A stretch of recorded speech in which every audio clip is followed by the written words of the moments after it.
শ্রী শ্রী রামকৃষ্ণ কথামৃত। শ্রীরামকৃষ্ণ ভক্ত সঙ্গে রয়েছেন। রাত্রি ৮টা থেকে ৯টা হইবে। দোলযাত্রা। রাম, মনমোহন, রাখাল, নিত্যগোপাল প্রভৃতি ভক্তগণ তাহাকে ঘিরিয়া রহিয়াছেন। সকলেই হরিনাম সংকীর্তন করিতে করিতে মত্ত হইয়াছেন। কয়েকটি ভক্তের ভাবাবস্থা হইয়াছে। নিত্যগোপালের ভাবাবস্থায় বক্ষস্থল রক্তিম বর্ণ হইয়াছে। সকলে উপবেশন করিলে মাস্টার ঠাকুরকে প্রণাম করিলেন। দেখিলেন রাখাল শুইয়া আছেন, ভাবাবিষ্ট ও বাহ্য জ্ঞান শূন্য। ঠাকুর তাহার বুকে হাত দিয়া শান্ত হও বলিতেছেন। রাখালের এই প্রথম ভাবাবস্থা। তিনি কলকাতার বাসাতে পিত্রালয়ে থাকেন, মাঝে মাঝে ঠাকুরকে দর্শন করিতে যান। এই সময়ে শ্যামপুকুর বিদ্যাসাগর মহাশয়ের স্কুলে কয়েকদিন পড়িয়াছিলেন। ঠাকুর মাস্টারকে দক্ষিণেশ্বরে বলিয়াছিলেন, আমি কলিকাতায় বলরামের বাড়িতে যাব, তুমি আসিও। তাই তিনি তাহাকে দর্শন করিতে আসিয়াছেন। ২৮শে ফাল্গুন ১২৮৮ কৃষ্ণ ষষ্ঠী, ১১ই মার্চ শনিবার, ১৮৮২ খ্রিস্টাব্দ। শ্রীযুক্ত বলরাম ঠাকুরকে নিমন্ত্রণ করিয়া আনিয়াছেন। এইবার ভক্তরা বারান্দায় বসিয়া প্রসাদ পাইতেছেন। দাসের ন্যায় বলরাম দাঁড়াইয়া আছেন। দেখিলে বোধ হয় না তিনি বাড়ির কর্তা। মাস্টার এই নতুন আসিতেছেন। এখানেও ভক্তদের সঙ্গে আলাপ হয় নাই, কেবল দক্ষিণেশ্বরের নরেন্দ্রের সঙ্গে আলাপ হইয়াছিল। কয়েকদিন পরে ঠাকুর শ্রীরামকৃষ্ণ দক্ষিণেশ্বরের শিব মন্দিরে সিঁড়ির উপর ভাবাবিষ্ট হইয়া বসিয়া আছেন। বেলা ৪টে থেকে ৫টা হইবে। মাস্টার কাছে বসিয়া আছেন। কিয়ৎক্ষণ পূর্বে ঠাকুর নিজের ঘরে মেঝের উপর বিছানা পাতা তাহাতে বিশ্রাম করিতেছিলেন। এখানেও ঠাকুরের সেবার জন্য কাছে কেহ থাকেন না। হৃদয় যাওয়ার পর ঠাকুরের কষ্ট হইতেছে। কলিকাতা হইতে মাস্টার আসিলে তিনি তাহার সঙ্গে কথা কহিতে কহিতে শ্রী শ্রী রাধাকান্তের মন্দিরের সম্মুখস্থ শিব মন্দিরের সিঁড়িতে আসিয়া বসিয়াছিলেন, কিন্তু মন্দির দৃষ্টে হঠাৎ ভাবাবিষ্ট হইয়াছেন। ঠাকুর জগন্মাতার সঙ্গে কথা কহিতেছেন, বলিতেছেন, মা, সবাই বলছে আমার ঘড়ি ঠিক চলছে।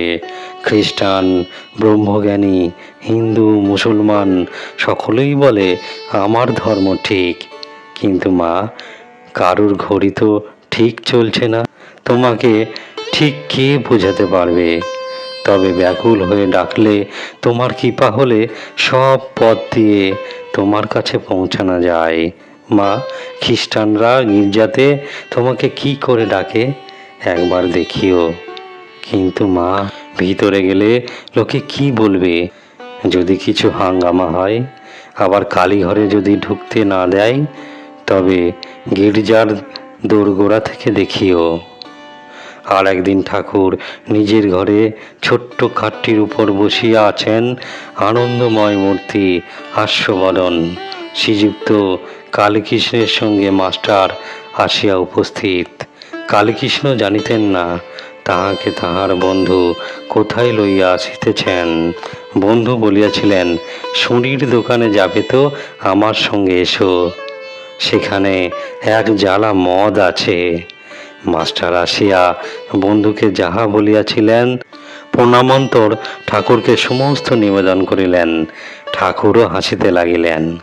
ঠাকুর বলিলেন, ভজনানন্দ, ব্রহ্মানন্দ, এই আনন্দই সুরা, প্রেমের সুরা। মানব জীবনের উদ্দেশ্য ঈশ্বরে প্রেম, ঈশ্বরকে ভালোবাসা, ভক্তি সার। জ্ঞান বিচার করে ঈশ্বরকে জানা বড়ই কঠিন। এই বলিয়া ঠাকুর গান গাহিতে লাগিলেন। কে জানে কালী কেমন, স্বরদর্শনে না পাই দর্শন। আত্মারামের আত্মা কালী প্রণাম প্রণবের মতন। সে যে ঘটে ঘটে বিরাজ করে ইচ্ছাময়ীর ইচ্ছা যেমন। কালীর উদরে ব্রহ্মাণ্ড ভাণ্ড প্রকাণ্ড তা বুঝো কেমন। যেমন শিব বুঝেছেন কালীর মর্ম, অন্য কে বা জানে তেমন। মূলাধারে সহস্র সদা যোগী করে মনন। কালী পদ্মবনে হংস শোনে, হংসরূপে করে রমন। প্রসাদ ভাসে লোকে হাসে, সন্তরণে সিন্ধু তরণ। আমার মন বুঝেছে প্রাণ বুঝে না, ধরবে শেষী হয়ে বামন। ঠাকুর রামকৃষ্ণ আবার বলিতেছেন, ঈশ্বরকে ভালোবাসা এইটি জীবনের উদ্দেশ্য। যেমন বৃন্দাবনে গোপ গোপীরা, রাখালরা শ্রীকৃষ্ণকে ভালোবাসত, যখন শ্রীকৃষ্ণ মথুরায় গেলেন রাখালরা তার বিরহে কেঁদে কেঁদে বেড়াত। এই বলিয়া ঠাকুর ঊর্ধ্বদৃষ্টি হইয়া গান গাহিতেছেন। দেখে এলাম এক নবীন রাখাল, নবীন তরুর ডাল ধরে, নবীন বৎস কোলে করে। বলে কোথারে ভাই কানাই, বলে কোথারে ভাই, আর নয়ন জলে ভেসে যায়। ঠাকুরের প্রেম মাখা গান শুনিয়া মাস্টারের চক্ষুতে জল আসিয়াছে। এই ছিল আজকের শ্রী শ্রী রামকৃষ্ণ কথামৃত পাঠের পর্ব। শীঘ্রই ফিরছি আগামী পর্ব নিয়ে। শ্রী শ্রী রামকৃষ্ণ কথামৃত পাঠ সঙ্গে থাকবেন, শুনতে থাকবেন ভক্তি ভরে শ্রী শ্রী রামকৃষ্ণ কথামৃত। নমস্কার।